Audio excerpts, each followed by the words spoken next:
నమస్తే రమగారు. నమస్తే జయ. రమగారు, మనం చేసిన వీడియో కింద ఒక ఆవిడ ఒక కామెంట్ పెట్టారండి. తను ఒక ప్రశ్న ఏమిటంటే, ప్రెగ్నెంట్గా ఉన్నప్పుడు ఎలాంటి పుస్తకాలు చదువుకోవాలి? ఇది ఒక డిస్కషన్ చేయండి చెప్పాము.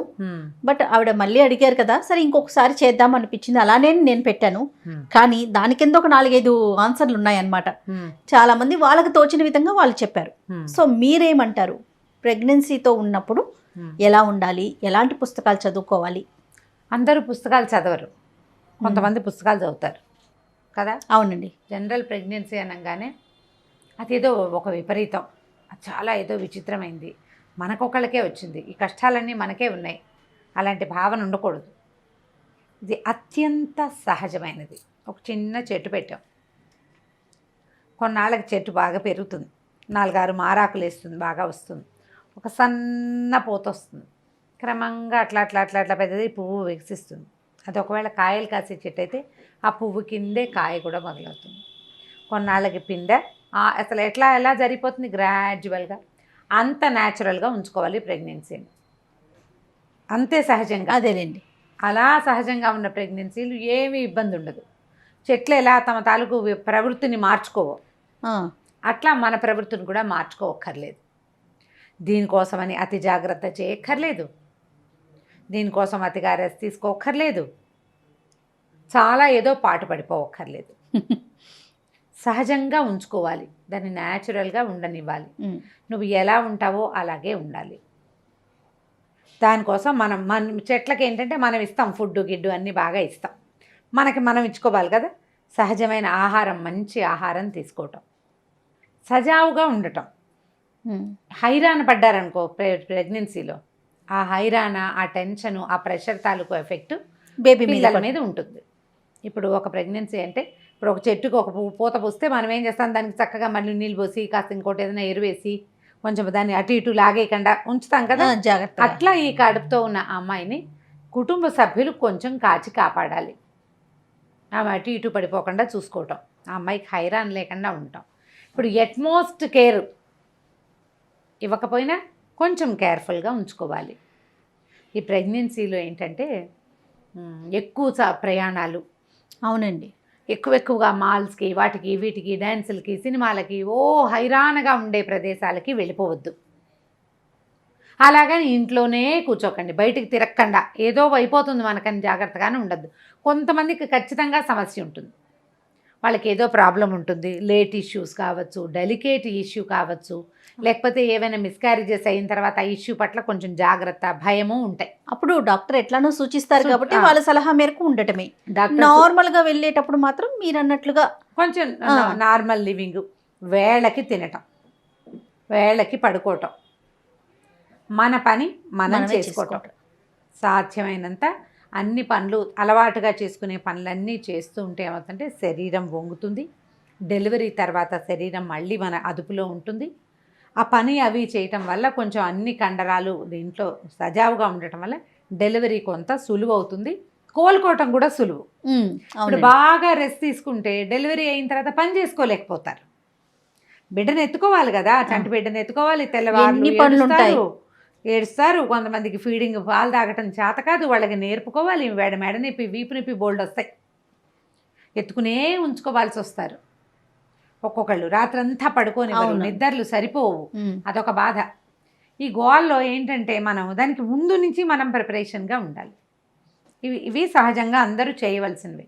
అయితే ఏం పుస్తకాలు చదవాలి, ఎలాంటి సంగీతం వినాలి, ఎలాంటి పేరు లక్ష్మీ లక్కీ అట పేరు, అది చూసానమాట. ఓకే, చాలామంది అడుగుతారు ఏం పుస్తకాలు చదవాలి, ఏం చదవాలి అని. ఆ చదవగలిగే వాళ్ళు రామాయణం, భాగవతం చదువుకోవచ్చు. దేవుడు, భక్తి అని కాదు, ప్రశాంతంగా మీ మనసుని ఉంచేటువంటి అన్ని రకాల కథలు చదువుకోవచ్చు. మీకు సంతోషంగా నచ్చుతుందంటే చక్కగా కవిత్వం చదువుకోవచ్చు. ఫలానా కథలే చదవాలన్న నియమం ఎప్పుడూ లేదు. సంతోషంగా ఉండేవి, మానసిక ప్రశాంతత, మిమ్మల్ని హాయిగా ఉంచేది ఏదైనా. హాయిగా పాటలు వినొచ్చు, స్తోత్రాలు అవి వింటుంటే ప్రశాంతంగా ఉంటుందని. అవును, స్తోత్రాలు వింటాం, స్తోత్రాలు వినొచ్చు, స్తోత్రాలు చదువుకోవచ్చు, కవిత్వం వినొచ్చు. ఎవరైనా కథలు చెప్తుంటే నాబోట ఆంటీలు వాళ్ళ కథలు వినొచ్చు. మీరే చదువుకోగలిగినవి రామాయణ, భారత, భాగవతాలే కాకుండా ఎలాంటి నావెల్స్ అయినా పుస్తకాలైనా హాయిగా చదువుకోవచ్చు. నాకు ఏ నియమం లేదు జయ. నేను అన్నీ శుభ్రంగా చదివేసేదాన్ని. ఇంకా ఫస్ట్ ప్రెగ్నెన్సీలో నాకు హారర్ మూవీస్ మీద చాలా మనసు ఉండేది. ఈవిల్ డెడ్ బాగా చూశాను నేను. ఫస్ట్ అప్పుడా? ఓకే అండి. నాకు ఇష్టం, నాకేం భయం లేదు. దాని తాలూకు హైరాణ మన మనసు మీద ఉండదనుకో, చూడగా సినిమా చూస్తాం, ఇబ్బంది లేదు. మీరు భయపడి మీరు కంగారు పడే వ్యవహారం అంటారు, ఉలిక్కి పడతారు. ఇలాంటి వాళ్ళు చూడకూడదు. ఏ ఉలిక్కి పట్టలేదు, నీ దారి నువ్వు నా దారి నేను కూర్చుంటాను అనే వాళ్ళు కొంతమంది ఉంటారు. మనబోటి వాళ్ళు, నేను అందులో ముందు నాకు భయం లేదు. ఓకే, చూసేసాను నేను. అందరు నన్ను కేకలేశారు, అదేంటి ఈవిల్ డెడ్ చూస్తావా? ఏమో, మీకేమనిపించలేదు? నాకు భయం లేదు. కొంతమంది బెదురుతారు. కొంత మ్యూజిక్లు వేద్దాం రణగొణ ధ్వనిగా మ్యూజిక్ వస్తే పిల్లలు హైరాన్గా కదులుతూ ఉంటారు పొట్టలో. అవును, అలా కాకుండా ఇప్పుడు ఇది నేను ఊరికే మాటలు చెప్పాను, మిమ్మల్ని చూడమని కాదమ్మా. మిమ్మల్ని స్థిమితంగా ఉంచేవి, మీకు సంతోషంగా హాయిగా అనిపించేవి, కథ నచ్చితే ఎలాంటి పుస్తకాలైనా చదువుకోవచ్చు. పర్టికులర్గా పెద్దవాళ్ళు చెప్పేది ఏంటంటే, భగవత్ సంబంధమైన గాథలు వింటే మన మనసుకి కొంత శాంతిగా సంతోషంగా, దేవుడు మనతో ఉన్నాడు అనిపిస్తుంది. నేను సాయి సచ్చరిత చదువుకున్నాను రమ్మగారు. అవునా? 9 months వీలైనప్పుడు అలా. అది పెద్ద బుక్ కదండి, చదువుకుంటూ కొంచెం చదువుకుంటూ ఉండేదాన్ని. ఇప్పుడు మా ఒకటి వాళ్ళకి నాకు రోజంతా పుస్తకాలే కావాలి, ఖాళీగా ఉంటే పుస్తకం. స్వాతి, సచిత్ర వారపత్రిక అలాంటివి, ప్రభా, జ్యోతి, ఏవైనా చదివేయటమే. పుస్తకం అయిపోతుంది రోజుకి, ఇంకో 2 రోజులకి ఇంకోటి కాదు. మళ్ళీ అదే చదవమంటే ఎవరు చదువుతారు? చదవలేకపోతారు. ఇప్పుడు కృష్ణగాథలు చదవాలి, ఎన్ని ఉంటాయి, అవే రోజు ఎక్కడ చదువుతారు? అంటే మన ఇష్టాన్ని బట్టి, మీరు ఇష్టాన్ని బట్టి. ప్రధానంగా మీరు సంతోషంగాను స్థిమితంగాను ఉంచగలిగేది చిన్నపిల్లల కథలు, పెద్దవాళ్ళ గాథలు, తర్వాత వీరగాథలు, స్వతంత్ర పోరాటపు గాథలు. ఇందులో మరణాలు, యుద్ధాలు, వాటిని పక్కన పెట్టుకోండి, వాటిని వదిలేసేయండి. అలాంటి వాటి ఎఫెక్ట్ కొంత మీ మనసు మీద ఉంటుంది. నిద్రపోయేసరికి కళ్ళు వస్తాయి. అవును, కళలు, నిద్ర బాగా పట్టకపోవటము, హైరాణగా ఉంటుంది. మిమ్మల్ని వెంటాడేలాంటి కథలు చదవద్దు, స్థిమితంగా ఉంచేలాంటి పుస్తకాలు చదువుకోండి. పర్టికులర్గా ఈ పుస్తకం అని నేను చెప్పలేకపోతున్నాను నేను, ఎందుకంటే ఇప్పుడు నేను ఏదో ఒక నావెల్ చెప్తాను, అది మీకు దొరకపోవచ్చు, మీరు చదవలేకపోవచ్చు. ఇంగ్లీష్ నావెల్స్ కూడా చదువుకోవచ్చు, కూల్గా ఉండేవి. పజిల్స్ కూడా బాగుంటాయి, పజిల్స్ చేసుకోవచ్చు, ఏదైనా చేయొచ్చు. ప్రధానమైనది స్థిమితం ఇంపార్టెంట్. చక్క వేళకి తినడం, దీంతో పాటుగా మీరు పోట్లాటకి అవకాశాలు ఏమైనా వస్తే పోట్లాడద్దు. నాకు అలాగే కావాలి, నాకు ఇలాగే కావాలి, ఎలాగో ఉండాలి, ఇలాంటి ఉద్దేశాల్లోకి వెళ్ళబోకండి. స్థిమితంగా ఉండండి. షాపింగ్లకి వాటికి విపరీతంగా తిరగద్దు, తేలిగ్గా తిరగండి, అవసరమైనంతే. అవసరం లేని చోటు తిరగద్దు. ఇంట్లో పనులు చేసుకోండి. ఇంట్లో పని మళ్ళీ వంగి ఇల్లు తుడిచేసేయాలని అదని కాదు, తేలిగ్గా మీరు చేయగలిగే పనులు, రెగ్యులర్ పనులన్నీ, అంటే రొటీన్ ప్రకారం. జాబ్ చేసే వాళ్ళైతే జాబ్ రొటీన్ ఎలాగూ ఉంటుంది కాబట్టి ఆ రొటీన్తో పాటుగా ఇంట్లోవి కూడా కొన్ని పనులు చేసుకుంటూ ఉండండి. దాంతోపాటు చక్కటి సంగీతం వినండి. ఏదైనా ఒక సూదింగ్గా ఉండే సంగీతం వింటే డెలివరీ అయిన తర్వాత పిల్లలు ఆ సంగీతం మళ్ళీ వినిపిస్తుంటే పడుకుంటారు. ఓకే, ప్రెగ్నెన్సీలో తల్లులు విన్న సంగీతము పిల్లలకి పుట్టే కూడా నచ్చుతుంది. ఓకే, నచ్చుతుంది డెఫినెట్గా, అది ఉపయోగపడుతుంది. తర్వాత కొంచెంసేపు పిల్లలతోటి, పొట్టలో ఉన్న వాళ్ళతోటి మాట్లాడుకోవటం. ఇది నలుగురు ముందు సినిమాటిక్గా చేయక్కర్లేదు. కొంచెం కొబ్బరి నూనె లాంటిది తీసుకుంటాం, మసాజ్ చేస్తే అట్లా లైట్గా మసాజ్ చేసేటప్పుడు కాస్త చక్కగా ముచ్చటగా మాట్లాడడం, ఏదైనా చిన్న కబుర్లు చెప్పటం. ఎంతసేపు అదొక అబ్సెషన్ లాగా అయ్యి లోపల ఉన్న శిశువుతోటి మాట్లాడుతూ అలా ఎక్కువైపోబోకండి. మామూలుగా ఉండండి, న్యాచురల్గా. ఈ టచ్ అలవాటు చేయండి పిల్లలకి. పొట్ట మీద రాస్తుంటే క్రమంగా పుట్టిన తర్వాత పిల్లలకి మన టచ్ని ఇంకా ఎక్కువ ఎంజాయ్ చేస్తారు. అవునండి, మసాజ్ చేస్తే హాయిగా ఉంటుంది పిల్లలకి, అదే అలవాటు చేయటం అన్నమాట. అవును, పెద్ద క్రీమ్స్ ఏమక్కర్లా, కొబ్బరి నూనె చాలా బాగా పనిచేస్తుంది. ఈ టిప్పు డాక్టర్ జయంతి రెడ్డి గారు ఉన్నారు కదా రమ్మగారు, నా డాక్టర్ ఆవిడే అనమాట. ఇదే టిప్పు చెప్పారండి. మసాజ్ చేసుకోండి కొబ్బరి నూనెతో, మెల్లిగా ఏకాంతంగా మెల్లిగా జాగ్రత్తగా స్నానం చేసేటప్పుడు, రాత్రి పడుకున్న ఒకవేళ పెద్ద నెలలు వచ్చాక నిద్ర పట్టదు, ఏ పక్కకు పడుకున్నా స్థిమితంగా ఉండదు. అలాంటప్పుడు ఏదైనా సంగీతం వింటాము, ఏదైనా పుస్తకం చదవటము, కొద్దిగా జారగిలబడి కాస్త పొట్టమే చేసి మెల్లిగా అట్లా రాస్తూ ఉంటే క్లాక్ వైజ్లో రాయాలి. క్లాక్ వైజ్లో రాస్తే పిల్లలకి కొంత సూదింగ్గా ఉంటుంది, మీకు కొంచెం స్థిమితంగా ఉంటుంది. రేపొద్దున ఇది ఉపయోగపడుతుంది. అవును. ఇవేంటంటే డాక్టర్లు చెప్పేవి చాలా చెప్తారు జయ, పెద్దవాళ్ళు ఒక్కొక్కళ్ళు ఒక్కొక్క రకంగా చెప్తారు, ఎవరి అనుభవాన్ని బట్టి వాళ్ళు చేస్తారు. పైగా ఏ 2 ప్రెగ్నెన్సీలు ఒకలా ఉండవు. ఓ తల్లికి పుట్టిన పిల్లలే 4 పిల్లలు, ఒక ప్రెగ్నెన్సీ రెండో ప్రెగ్నెన్సీ ఒకలా ఉండకపోవచ్చు. అవును. ఒక పిల్లలు కదలకుండా కొంచెమే కదిలే వాళ్ళు ఉంటారు, ఒక్కొక్కళ్ళు విపరీతంగా కదిలే పిల్లలు ఉంటారు. కాకుంటే రమ్మగారు ఇప్పుడు సెకండ్ ప్రెగ్నెన్సీకి వచ్చేసరికి కొంత స్థిమితత వచ్చేస్తుంది మనకు కూడా, అంటే ఎందుకంటే ఫస్ట్ తల్లులకి- చూస్తాం కదా. తల్లులకి భయం తగ్గుతుంది, పిల్లలకి ఫ్రీడమ్ పెరుగుతుంది.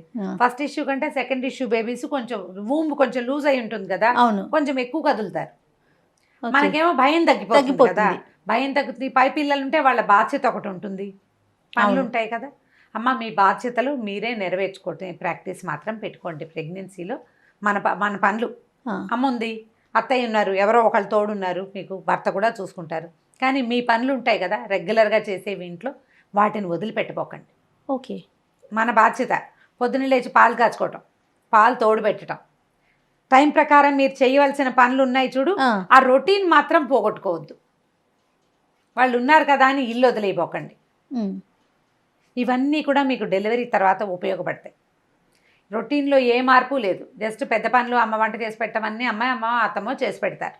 ఒకవేళ మీకు ఎవరన్నా ఉమ్. సహాయంగా ఉంటే, వాళ్ళు ఉన్నారని మాత్రం వదిలిపెట్టదు. తేలికపాటిగా మనం రెగ్యులర్ గా చేసుకునేవన్నీ మనమే మన చేసుకోవాలి. బట్టలు మడతేసుకోవటం, మన అలమారి సర్దుకోవటం, మన ఇంట్లో ఏదైనా వస్తువులు ఆ పనులు ఈ పనులు చేయటం, ఏదైనా ఆర్డర్ చేసుకోవటం, ఉమ్, ఏదైనా తెచ్చుకోవటం, ఇంట్లో పొద్దున పాలు కాచడం, పాలు తోడబెట్టడం అని చెప్తున్నాను, 2 టెన్షన్గా చేయవలసిన పనులు. అవును.